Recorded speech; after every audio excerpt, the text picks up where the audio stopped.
오프닝 매력적인 독에 대한 경고. 독사과 같은 매력에 속지 마세요. 안녕하세요. AI 정신건강의학과 의사 진우입니다. 혹시 여러분 주변에 독이 든 사과 같은 사람 있습니까? 겉으로는 너무나 매력적이고 능력 있어 보이고 심지어 인싸의 중심에 있어서 관계를 맺고 싶은데 이상하게 곁에만 가면 내 기가 쫙 빨리고 뒤돌아서면 마치 정신적 폭행이라도 당한 것처럼 기분이 나쁜 사람. 분명히 그 사람은 좋은 사람 코스프레를 하는데 왜 나는 속으로 이 사람 뭔가 위험하다는 경보가 울리는 걸까요? 우리가 적절한 심리적 경계를 세워두지 않으면 안 될 것 같은 인생의 블랙홀 같은 유형의 사람들 말입니다. 오늘 영상 끝까지 보시면 여러분의 소중한 정신 에너지를 지키고 직장, 친구, 심지어 가족 관계에서까지 악성 관계에 휘둘리지 않는 최고의 심리 방어 공식을 얻게 되실 겁니다. 특히 나르시시스트의 발작 버튼을 건드리지 않으면서 그들에게 휘둘리지 않는 만만치 않은 태도를 배우게 될 겁니다. 영상이 마음에 드셨다면 구독과 좋아요 부탁드립니다. 1. 첫 번째 톡소 동정심을 무기 삼는 피해자 코스프레의 심리학. 우리가 경계를 둬야 할 첫 번째 유형, 바로 피해자 코스프레를 하는 사람입니다. 아 그래요? 그런 분들 회사나 모임마다 꼭 한 분씩 있죠. 항상 본인만 힘들고 본인만 억울한 역할을 맡고 있는 사람 말입니다. 이들은 단순히 힘든 척하는 것을 넘어섭니다. 이들의 피해자 역할은 하나의 정교한 무기입니다.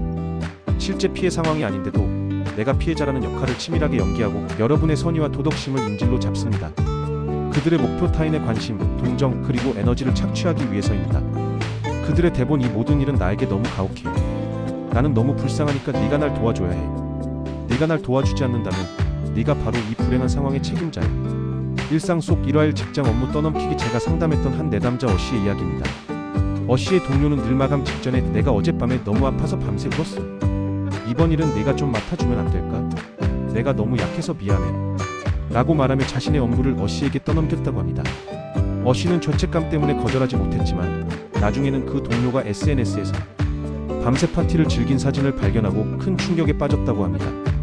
일상 속 일화. 이 친구 가족의 착취. 친구 B씨는 10년지기 친구 C의 끊임없는 가난 코스프레 때문에 매번 돈을 빌려주거나 밥값을 냈습니다. 친구 C는 늘 나는 항상 돈이 없어라고 말했지만 알고 보니 C는 수백만원짜리 명품 가방을 자랑하며 해외여행을 즐기고 있었죠. 피해자 역할 뒤에는 나는 노력 없이 타인의 자원을 빼앗을 자격이 있다는 뒤틀린 논리가 숨어있는 것입니다.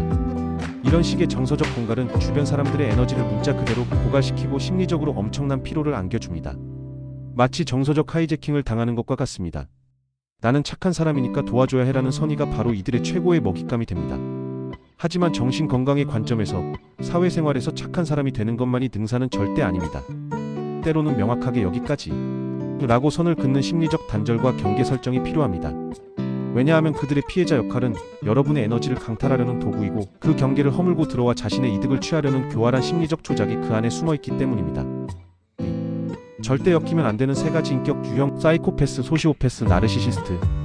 우리가 이 세 가지 용어를 흔히 혼동하지만 정신의학적으로 구분점과 현실적 의미를 짚어보겠습니다. 1. 사이코패스. 타인의 감정에 대한 냉담함과 무감정. 죄책감 제로. 감정 없는 로봇. 후회나 반성이 없어 관계 개선 자체가 불가능하며 예측 불가한 공포를 줍니다. 이 소시오패스. 자신의 이익을 위해 타인을 파독도리용자로 보는 경향. 반사회적 행동이 두드러짐. 계산적인 기회주의자. 겉으로는 친절하지만 속으로는 여러분의 가치를 계산하며 이용할 타이밍만 봅니다. 3. 나르시시스트. 자기 중심성과 과도한 중요성에 대한 망상이 핵심. 내가 꽃법을 외치는 왕자 공주님. 모든 사람이 자신을 찬양하고 복종해야 한다고 믿습니다. 최근의 경향은 소시오패스적인 행동과 나르시시스트의 자기 중심성이 섞여 나타나는 악성 나르시시즘이 많다는 것입니다. 이들은 누구나 가진 자기 중심성을 타인을 조종하고 착취하는 도구로 사용하는 데 양심의 가책을 느끼지 않습니다. 이들이 바로 우리가 가장 경계해야 할 대상입니다. 3. 직장 내 생존법. 만만치 않은 거리를 두는 심리적 방벽. 또 이런 유형은 우리 주변에 분명히 있습니다. 직장마다, 심지어 우리 팀에는 꼭 있다 는 분들 많으시죠? 그렇다면 이분들과 관계의 끈을 이어가야 할까요? 아니면 당장 거리를 둬야 할까요? 정신건강의 관점에서 정답은 적당한 심리적 거리를 두되 거리를 둔다는 인식을 절대 주지 않는 것이 최선입니다. 복수를 부르는 치명적인 실수. 내가 널 고쳐줄게. 오지라퍼의 최후 가장 위험한 행동, 바로 내가 이 사람을 고치겠다, 인간 만들겠다라고 생각하는 것입니다. 심리적 거리 두기에 중요성. 거리를 둔다는 인식을 주면 안 되는 이유가 뭘까요? 그것은 바로 나르시시스트의 자아 풍선을 터뜨리는 행위이기 때문입니다. 그들은 자신을 세상의 중심이자 완벽한 존재로 여기는데 누군가 당신은 가치가 없다는 신호를 보내면 그들의 취약한 자존감은 치명적인 상처를 입습니다. 이 상처를 나르시시스틱 상해라고 부르며 이 고통을 해소하는 유일한 방법이 바로 복수입니다. 내담자 B씨는 회사 내 나르시시스트 동료가 안쓰러워 보였습니다. 저렇게 자기만 생각하는 건 어릴 때 사랑을 못 받아서겠지라고 생각하며 진심으로 조언하고 인간적으로 다가갔습니다. 하지만 결과는 처참했습니다. 동료는 B씨의 조언 자체를 나의 부족함을 지적하는 우월한 행위로 해석하고 B씨가 실수한 작은 프로젝트 건을 부풀려 윗선에 고발했습니다.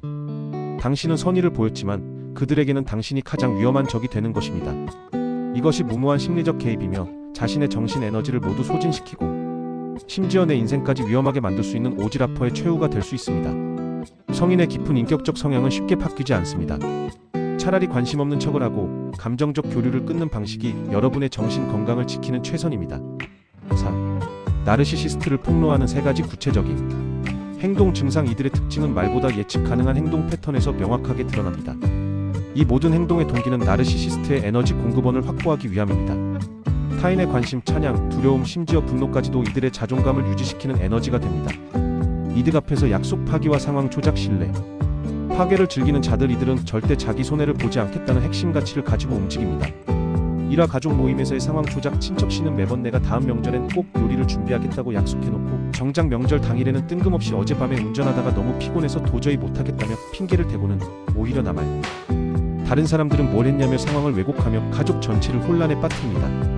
심리 분석. 이들은 주고받기의 암묵적 합의를 파괴함으로써 나는 규칙 위에 있다는 우월감을 느낍니다. 다른 사람의 시간과 노력을 희생시키면서 자신은 아무런 대가도 치르지 않는 이 상황 자체가 이들의 중요한 에너지원이 됩니다. 이런 양보 없는 패턴이 23번 겹친다면 그 사람은 양보할 생각이 애초에 없었구나라고 판단해야 합니다. 내 영역 침범에 대한 과민한 발끈 반응. 취약한 자존감의 방어. 기재. 이들은 자신의 취약한 자존감을 보호하기 위해 자신이 설정한 영역에 매우 예민합니다. 일화사적인 공간에서의 침해. 나르시시스트 상사 D는 늘 동료의 책상 위에 있는 서류를 허락 없이 뒤적거리고 핸드폰을 슬쩍 보려 합니다.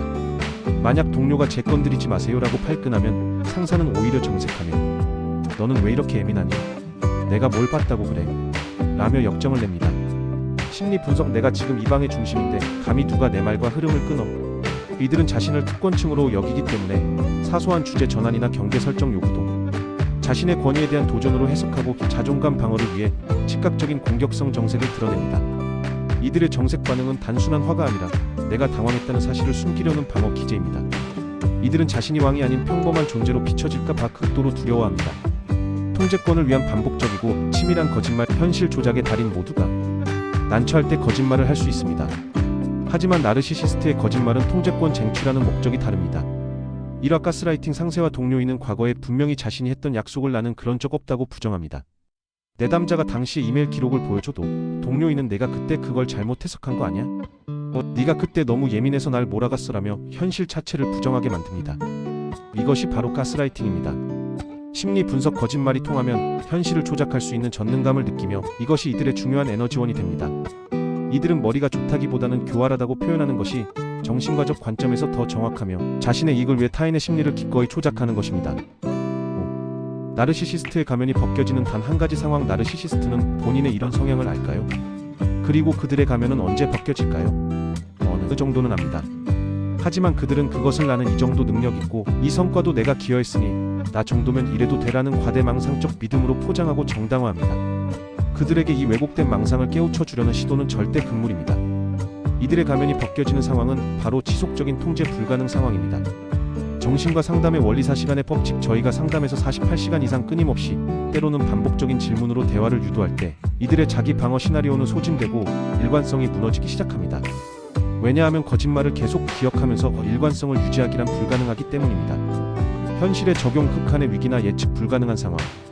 평소에는 완벽한 상사 코스프레를 하던 사람이 갑자기 들이닥친 프로젝트 위기 상황에서 극도의 불안정함을 보이며 무능함을 드러냅니다. 또는 술에 취한 채 횡설수설하며 평소에는 숨겨왔던 유치하고 어린아이 같은 모습을 보입니다. 심리 분석. 이들은 평범함과 취약성이 드러날까 봐 극도로 두려워합니다. 자신의 통제권을 상실하는 순간 그들은 가면을 유지할 에너지를 잃고 무너져 내리는 것입니다. 우리는 이런 상황에서 행동의 일관성이 무너지는 그 순간을 관찰해야 합니다. 6. 결론. 나를 지키는 만만치 않은 3단계 경계 설정. 조직 내 나르시시스트에게 당신의 정신 건강을 빼앗기지 않기 위한 현실적인 3단계 대처법을 정리해드립니다. 1단계. 직접적인 단절 대신 만만치 않은 경계 설정. 절대 금물 감정적인 폭발이나 대놓고 손절하지 마세요. 복수는 감정적 반응을 먹고 살기 때문에 이는 그들에게 공격의 빌미와 복수의 정당성을 부여합니다. 최선 그레이로 킵업 당신은 재미없는 돌멩이입니다를 컨셉으로 하세요. 그들과의 대화에서 감정적 반응을 최소화하고 네 알겠습니다. 업무적으로 처리하겠습니다와 같은 사무적이고 무미건조한 대화만 하십시오. 나는 당신이 이런 사람이라는 걸 알고 있어. 그리고 나를 건드리면 당신에게도 피해가 돌아갈 수 있어. 라는 무언의 신호를 단호한 태도와 사무적인 거리로만 보여주십시오. 그들은 재미를 느끼지 못하면 스스로 흥미를 잃고 떠납니다. 2단계 최악의 피해는 상급자 통제로 차단. 조직 방어. 만약 그들의 행동이 업무 성과나 다른 동료에게 심각한 피해를 주기 시작한다면 당신이 직접 싸우려 하지 마십시오. 개인 대 개인의 싸움은 당신의 에너지 고갈로 끝날 뿐입니다. 솔루션. 그들을 통제할 수 있는 상급자 관리자에게 상황을 정확히 전달하고 공식적인 통제 책임을 부여해야 합니다. 이들은 시스템의 힘을 두려워하며 공식적인 징계나 절차는 그들의 특권 의식을 위협하기 때문에 가장 효과적이고 안전합니다. 3단계 피해 정도의 의학적 산정과 대응 계획. 피해를 입었을 때 감정적으로 대응하지 마세요. 피해 정도를 냉정하게 의학적 관점으로 산정하십시오. 감수할 수 있는 피해 이 정도는 내가 심리적 수업료로 생각하고 극복할 수 있다고 판단되면 조용히 덮고 거리를 유지하는 것이 에너지 보존에 이롭습니다. 감수할 수 없는 피해. 금전적 피해, 법적 피해, 명예훼손, 심지어 성범죄와 같은 중대한 피해가 발생했다면 절대 참지 말고 즉시 정식으로 법적 징계적 문제 제기를 해야 합니다. 이 경우 당신이 만만치 않다는 것을 보여주는 전면전을 선포해야만 그들이 물러납니다. 세상에는 나쁜 사람보다 착하고 성실하며 건강한 사람이 훨씬 더 많습니다. 하지만 우리는 자신을 지키는 방법을 알아야 합니다. 바람직한 인간관계란 서로 공감하면서도 프라이버시가 지켜지는, 애정이 있지만 경계가 있는 관계입니다. 겉모습과 속모습은 누구나 다를 수 있지만 명확한 심리적 경계를 통해 나 자신을 지키는 것이 가장 중요합니다. AI 정신건강의학과 의사 진우였습니다. 오늘도 함께 해주셔서 감사합니다.